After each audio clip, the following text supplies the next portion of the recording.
I'm prone to conspiracy theories in my own mind, though in many cases they reveal a hint of prescience. My background in mental health and addiction has made me wonder for quite some time if the uptick in violence at the hands of law enforcement is directly related possibly to untreated PTSD, especially combat-related in the cops themselves. So I did a little research. Here is a condensed sampling of what I learned. I love when I'm kind of right with no expertise. Disclaimer: PTSD, law enforcement, and the use of force combat-related PTSD is not just a military issue. It has lasting consequences within policing. For many officers, whether their trauma stems from combat service or years of exposure to violence on the job, PTSD symptoms have a profound impact on both their mental health and their interactions with the public.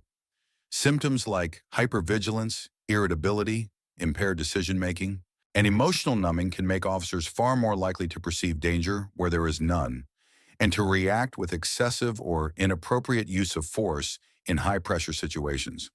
PTSD and policing research shows a strong association between PTSD symptoms and abusive policing practices, even when other trauma exposures are accounted for.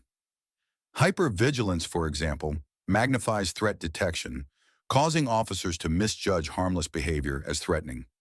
And when combat veterans carry PTSD into their law enforcement careers, the risks rise even further.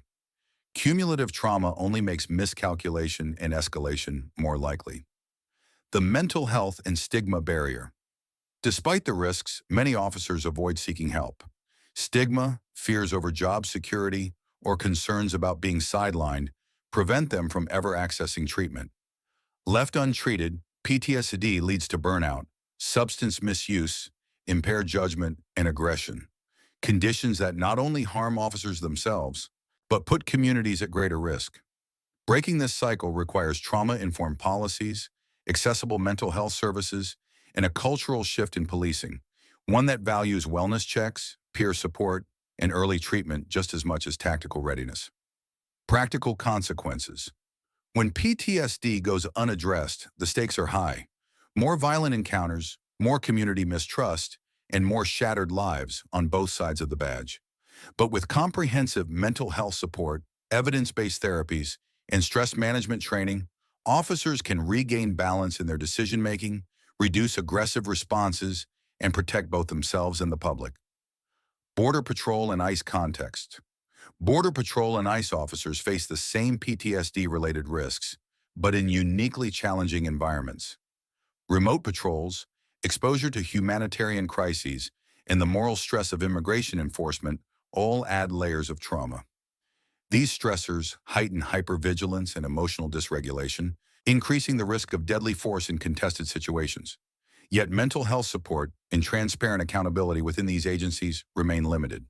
Without reform, PTSD not only undermines officer well-being, it fuels the cycle of violence at the border. Combat-related PTSD is more than a personal struggle. It's a public safety issue. Addressing it is not optional. It is essential for safer policing, healthier officers, and stronger communities. Change begins with breaking stigma, providing support, and bringing trauma into the conversation about justice. This information seems to square with current events. The heightened circumstances of late and the perceived or projected dangers espoused here in the United States seem to make it clear.